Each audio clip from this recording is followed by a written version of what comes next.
ನಮಸ್ಕಾರ, ರಿವ್ಯೂ ಚಾನಲ್ಗೆ ಸ್ವಾಗತ. ನಾನು ಸೌಖ್ಯ ಗಾಂವ್ಕರ್. ಪಾಕಿಸ್ತಾನಕ್ಕೆ ಭಾರತ ಏನು ಮಾಡಿದೆ ನೋಡಿ. ಸಾಕ್ಷಿ ಸಮೇತ ಇವಾಗ ಪಾಕಿಸ್ತಾನವನ್ನು ಬೆಚ್ಚಿ ಬೀಳಿಸಿರುವಂಥ ಈ ಘಟನೆ ಎಲ್ಲೆಡೆ ವೈರಲ್ ಆಗ್ತಾ ಇದೆ. ಎಲ್ಲ ಕಡೆ ತಿರುಗಿ ನೋಡೋ ರೀತಿಯಲ್ಲಾಗಿದೆ. ಏನು ಮಾಡ್ತು ಹಾಗಾದರೆ ಪಾಕ್ಗೆ ಭಾರತ? ಡೀಟೇಲ್ಸ್ ಇಡ್ತಾ ಹೋಗ್ತೀವಿ. ಒಂದು ಕಡೆ ಇರಾನ್ ಇಸ್ರೇಲ್ ಯುದ್ಧದ ನಡುವೆ ಪಾಕಿಸ್ತಾನದಿಂದ ಬಿಗ್ ನ್ಯೂಸ್ ಬರ್ತಿದೆ. ಮತ್ತು ಇರಾನ್ ಇಸ್ರೇಲ್ ಯುದ್ಧದ ಎಫೆಕ್ಟು ಪಾಕಿಸ್ತಾನದಲ್ಲಿ ಆಗಿರೋದು ಅದು ಇನ್ನೊಂದು ಕಥೆ.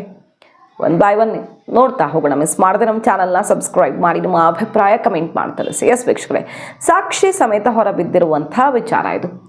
ಪಾಕಿಸ್ತಾನದಿಂದ ಬಿಗ್ ಬ್ರೇಕಿಂಗ್ ನ್ಯೂಸ್ ಏನಪ್ಪ ಅಂತ ಕೇಳಿದ್ರೆ, ತಮ್ಮ ಏರ್ಬೇಸನ್ನು ತಾವೇ ಡೆಮಾಲಿಷ್ ಮಾಡಿ ಕಂಪ್ಲೀಟಾಗಿ ನೆಲಸಮ ಮಾಡಿ ಪಾಕಿಸ್ತಾನ ಕಣ್ಣೀರಿಡ್ತಿದೆ. ಯಾಕೆ ಹಿಂಗೆ ಮಾಡಿದೆ? ಭಾರತ ಮಾಡಿರುವಂತಹ ಅಲ್ಲಿ ಭಾರತ ಸೃಷ್ಟಿ ಮಾಡಿರುವಂಥ ವಿಧ್ವಂಸ, ಭಾರತ ಪಾಕಿಸ್ತಾನದ ನೆಲದಲ್ಲಿ ಏನು ಮಾಡಿದೆ ಅಂದರೆ, ಪಾಕಿಸ್ತಾನ ಈಗ ಕಣ್ಣೀರಲ್ಲಿ ಕೈ ತೊಳಿಬೇಕು ಹಂಗಾಗಿದೆ.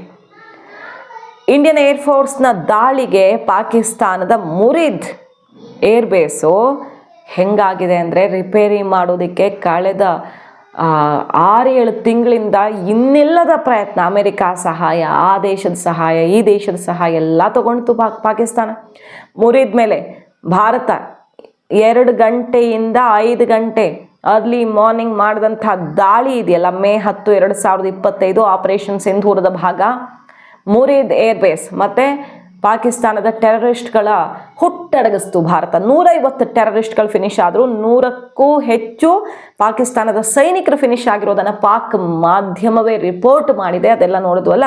ಹೆಂಗೆ ಹೊಡೆದಿದೆ ಭಾರತ ಏರ್ಬೇಸನ್ನು ಅಂತ ಕೇಳಿದ್ರೆ, ಇಲ್ಲಿರೋರಿಗೆ ಸಾಕ್ಷಿ ಎಲ್ಲ ಬೇಕಾಗಿದ್ರೆ ಈಗ ಅದಕ್ಕೆ ಸಾಕ್ಷಿನೂ ಸಿಗ್ತಿದೆ. ದೇಶದೊಳಗಿರೋರಿಗೆ ಕೆಲವ್ರಿಗೆ ಸಾಕ್ಷಿ ಬೇಕಾಗಿರುತ್ತೆ. ನಮ್ಮ ಸೈನಿಕರೇನಾದರೂ, ನಮ್ಮ ವಿಮಾನಗಳೇನಾದವು, ಮತ್ತು ನಾವು ಹೊಡೆದಿದ್ದು ಹೌದಾ ಅಲ್ವಾ, ಎಲ್ಲದಕ್ಕೂ ಈಗ ಉತ್ತರ ಸಿಗ್ತಾ ಇದೆ ನೋಡಿ. ಪಾಕಿಸ್ತಾನ ತನ್ನ ಏರ್ಬೇಸನ್ನು ರಿಪೇರ್ ಮಾಡ್ಕೊಳ್ಳೋಕೆ, ಭಾರತ ಹೊಡೆದ ಮುರಿದ ಏರ್ಬೇಸನ್ನು ರಿಪೇರ್ ಮಾಡ್ಕೊಳ್ಳೋಕೆ ಕಳೆದ ಸುಮಾರು ತಿಂಗಳಿಂದ ಇದ್ದು ಬಿದ್ದ ಟೆಕ್ನಾಲಜಿ ಎಲ್ಲ ಪ್ರಯತ್ನ ಮಾಡಿದೆ. ಕಡೆಗಿದು ರಿಪೇರೇ ಆಗಲ್ಲ, ಇದು ಮತ್ತೆ ವರ್ಕಿಂಗ್ ಕಂಡೀಷನ್ಗೆ ತರೋಕ್ಕೆ ಸಾಧ್ಯವೇ ಇಲ್ಲ ಅಂತ ಡಿಸೈಡ್ ಮಾಡಿ ಸುಮಾರು ಕೋಟಿಗಟ್ಟಲೆ ಸುರಿದು ರಿಪೇರಿ ಮಾಡೋಕ್ಕೆ ಆಗಲ್ಲ ಅಂತ ಕಡೆಗೆ ತನ್ನ ಏರ್ಬೇಸನ್ನು ತಾನೇ ಡೆಮಾಲಿಷ್ ಮಾಡ್ಕೊಂಡು ಬಿಟ್ಟಿದೆ. ಅಂಥದ್ದೊಂದು ಬ್ರೇಕಿಂಗ್ ನ್ಯೂಸ್ ಈಗ ಬರ್ತಿರೋದು. ಸ್ಯಾಟಲೈಟ್ ಇಮೇಜ್ ಈಗ ಈ ಬಿಲ್ಡಿಂಗ್ ಡೆಮಾಲಿಷ್ ಆಗಿರುವಂಥ ಅಲ್ಲಿ ಸಂಪೂರ್ಣವಾಗಿ ಮಣ್ಣಿನ ಇದರಲ್ಲಿ ಸೇರಿ ಹೋಗಿದೆ, ಎಲ್ಲ ಸ್ಟ್ರಕ್ಚರು ಮುರಿದು ಬಿದ್ದಿರೋದು ಅದನ್ನು ತೋರಿಸ್ತಿದೆ. ಫೆಬ್ರವರಿ 28ಕ್ಕೆ ಸ್ಯಾಟಲೈಟ್ ಇಮೇಜ್ ಈಗ ರಿಲೀಸ್ ಆಗಿದೆ. ಆವತ್ತಿನಿಂದಾನು ಕೆಲವು ಬದಲಾವಣೆಗಳು ಆಗ್ತಾನೇ ಇದೆ ಆ ಪ್ಲೇಸಲ್ಲಿ. ಅಲ್ಲಿಂದ 28ರಿಂದ ಫೆಬ್ರವರಿ ಎಂಡಿಂದ ಮಾರ್ಚ್ ಇಲ್ಲಿ ತನಕ ಕಂಪ್ಲೀಟಾಗಿ ಮುರಿದ ಏರ್ಬೇಸ್ನ ಡೀಟೇಲ್ಸನ್ನು ತೆಗೆಯಲಾಗಿದೆ. ತಾವೇ ತಮ್ಮ ಏರ್ಬೇಸ್ ಆಗಿದ್ದ ಮುರಿದ ಈ ಪ್ರದೇಶವನ್ನು ಈಗ ಡೆಮಾಲಿಷ್ ಮಾಡಿಕೊಂಡು ಪಾಕಿಸ್ತಾನ ಕಣ್ಣೀರಿಡ್ತಿದೆ. ಹಂಗೆ ಹೊಡೆದಿದೆ ಭಾರತ. 1-2 ಕಡೆ ಹೊಡೆದಿಲ್ಲ, ಸುಮಾರು 12 ಏರ್ಬೇಸ್ಗಳನ್ನು, ಅವರ 12 ನೆಲೆಗಳನ್ನು ಹೊಡೆದು ಹಾಕಿರೋದು ಭಾರತ. ಎಷ್ಟು ಮಟ್ಟಿಗೆ ಅಂದರೆ ಲಕ್ಷ ಕೋಟಿ, 1000 ಕೋಟಿನೂ ಅಲ್ಲ, ಲಕ್ಷ ಕೋಟಿ ಟೆಂಡರ್ ಕರೆದು, ಅವ್ರ ಹತ್ರ ಅಷ್ಟು ದುಡ್ಡು ಇದೆಯಾ ಕಂಡ್ಕಂಡು ಅವ್ರ ಹತ್ರ ಭಿಕ್ಷೆ ಬೇಡಿ ಲಕ್ಷಗಟ್ಟಲೆ ಟೆಂಡರ್ ಕರೆದು ಅದನ್ನು ರಿಪೇರ್ ಮಾಡೋದಕ್ಕೆ ಪಾಕಿಸ್ತಾನ ಪಡಬಾರದ ಪಾಡು ಪಡ್ತಿದೆ. ಅದರಲ್ಲಿ ಅತ್ಯಂತ ಪ್ರಮುಖವಾದ ಮುರಿದ್ ಏರ್ಬೇಸು ಇನ್ನೂ ಪಾಕಿಸ್ತಾನಕ್ಕೆ ಯಾವತ್ತೂ ಸಿಗಲ್ಲ, ಅದನ್ನು ಧ್ವಂಸ ಮಾಡಿಕೊಂಡಿದ್ದಾರೆ. ಸೊ ಭಾರತ ಪಾಕಿಸ್ತಾನದ ಬೆನ್ನು ಮೂಳೆನೇ ಮುರಿದಿದೆ. ಚಕ್ವಾಲ ಬಳಿ ಇರುವಂಥ ಮುರಿದ್ ಏರ್ಬೇಸ್ ಫಿನಿಶ್ ಆಗಿದೆ ಅನ್ನುವಂಥ ಭರ್ಜರಿ ಸುದ್ದಿ ಈಗ ಬರ್ತಾ ಇದೆ. ಇನ್ನು ಪಾಕಿಸ್ತಾನದಲ್ಲಿ ಏನಾಗಿದೆ ಪರಿಸ್ಥಿತಿ ಈಗ ಅನ್ನೋದನ್ನು ನೋಡ್ತಾ ಹೋಗೋಣ.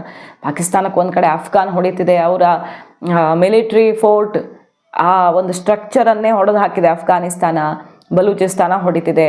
ಇರಾನ್ ಹೊಡಿತೀನಿ ಅಂತ ಹೇಳ್ತಿದ್ದಂಗೆ ಅಯ್ಯೋ ಇರಾನೇ ಗ್ರೇಟು, ಇರಾನ್ಗೆ ಈಗ ಮೊಜ್ತಬಾ ಜೂನಿಯರ್ ಖಮೇನಿ ಬಂದಿರೋ ವ್ಯಕ್ತಿ ತುಂಬ ಗ್ರೇಟ್ ಅಂತ ಕಾಲು ಹಿಡ್ಕೊಂಡಿದ್ದಾರೆ ಹೋಗಿ. ಅಮೆರಿಕ ಕಣ್ಕೆಂಪಾಗಿದೆ. ಸೊ ಯಾವ ಕಡೆಯಿಂದ ಬೀಳುತ್ತೆ ಏಟು ಪಾಕಿಸ್ತಾನಕ್ಕೆ ಗೊತ್ತಿಲ್ಲ. ಅಂತಹ ಸಂದಿಗ್ಧತೆಯಲ್ಲಿ ಸಿಕ್ಕಾಕೊಂಡಿರೋ ಪಾಕಿಸ್ತಾನದಲ್ಲಿ ಈಗ ಹಾರ್ಮೋಸ್ ಎಫೆಕ್ಟ್ ಏನಾಗಿದೆ ಗೊತ್ತಾ? 30% ಸ್ಯಾಲ್ರಿ ಕಟ್ ಮಾಡಿದ್ದಾರೆ. ಇಂಧನದ ಕೊರತೆ, ಪಾಕ್ ಸರ್ಕಾರಿ ಸಂಬಳದಲ್ಲಿ, ನೌಕರ ಸಂಬಳದಲ್ಲಿ 30% ಕಟ್ಟು. ಇನ್ನೇನು ಸ್ವಲ್ಪ ದಿನ ಇದ್ದು ಹೋದ್ರೆ 50% ಕಟ್ ಆಗುತ್ತೆ, ಅರ್ಧ ಸಂಬಳ ಕಟ್ ಮಾಡುತ್ತೆ ಪಾಕಿಸ್ತಾನ. ಅಂತಹ ಸ್ಥಿತಿಯಲ್ಲಿದೆ. ತೈಲ ಬಿಕ್ಕಟ್ಟಿನಿಂದಾಗಿ ಇಡೀ ದೇಶ ಕತ್ತಲಲ್ಲಿ ಮುಳುಗೋಗಿದೆ. ಕಂಪ್ಲೀಟ್ ಲಾಕ್ಡೌನ್ ಹಾಗೆ ಅಲ್ಲಿ ಪೆಟ್ರೋಲ್ ಡೀಸೆಲ್ ಯಾವುದೂ ಸರಿಯಾಗಿ ಸಿಗ್ತಿಲ್ಲ, ಬಹುತೇಕ ಎಲ್ಲ ಲಾಕ್ಡೌನ್. ಆಮೇಲೆ ಇದು work from home, online classes ಅಲ್ಲಿ ಯೂನಿವರ್ಸಿಟಿ ಸ್ಕೂಲ್ಗಳನ್ನು ಮುಚ್ಚಿಬಿಟ್ಟಿದ್ದಾರೆ. ಸರ್ಕಾರಿ ಸ್ವಾಮ್ಯದ ಕಂಪನಿಗಳ ನೌಕರರ ಸಂಬಳದಲ್ಲಿ 30% ಕಡಿತ ಮಾಡಿದ್ದಾರೆ. ಅವರು ಪಡಬಾರದು ಪಾಡು ಅನ್ನೋದಕ್ಕೆ ಇದೇ ಎಕ್ಸಾಂಪಲ್ಲು. ಹಾಗೆ ಆರ್ಥಿಕ ಪರಿಣಾಮ ಹೆಂಗಾಗಿದೆ ಅಂದರೆ, ಅಲ್ಲಿ ನಿನ್ನೆ ರಿಪೋರ್ಟ್ ಮಾಡಿದ್ವಿ, ಪಾಕಿಸ್ತಾನದ ಈ ಸರ್ಕಾರಿ ಕಾರ್ಯಕ್ರಮಗಳು, ಕೆಲವೊಂದು ದೇಶದ ಪ್ರಮುಖ ಈವೆಂಟ್ಗಳಿರಲ್ವ, ಈಗ ನಮ್ಮ ದೇಶಕ್ಕೆ ಸಂಬಂಧಪಟ್ಟಂಥ ಕೆಲವು ಕಾರ್ಯಕ್ರಮಗಳು, ಸ್ವಾತಂತ್ರ್ಯಕ್ಕೆ ಸಂಬಂಧಪಟ್ಟ ಈವೆಂಟ್ಗಳು, ಇದನ್ನೆಲ್ಲ ನಾವು ಹೇಗೆ ಮಾಡ್ತೀವಿ, ಪಾಕಿಸ್ತಾನ ಅಂಥ ಈವೆಂಟನ್ನೇ ನಿಲ್ಲಿಸ್ಬಿಟ್ಟಿದೆ. ಅಂಥ ಮೇಜರ್ ಈವೆಂಟ್ಗಳನ್ನು ಕಟ್ ಮಾಡ್ತಾ ಇದೆ. ಈಗ ಆರ್ಥಿಕವಾಗಿ ಜರ್ಜರಿತವಾಗಿದೆ. ಈಗ ಅಮೆರಿಕ ಎದುರು ಹಾಕ್ಕೊಳ್ಬೇಕಾಗಿದೆ ಅನಿವಾರ್ಯವಾಗಿ ಪಾಕಿಸ್ತಾನ.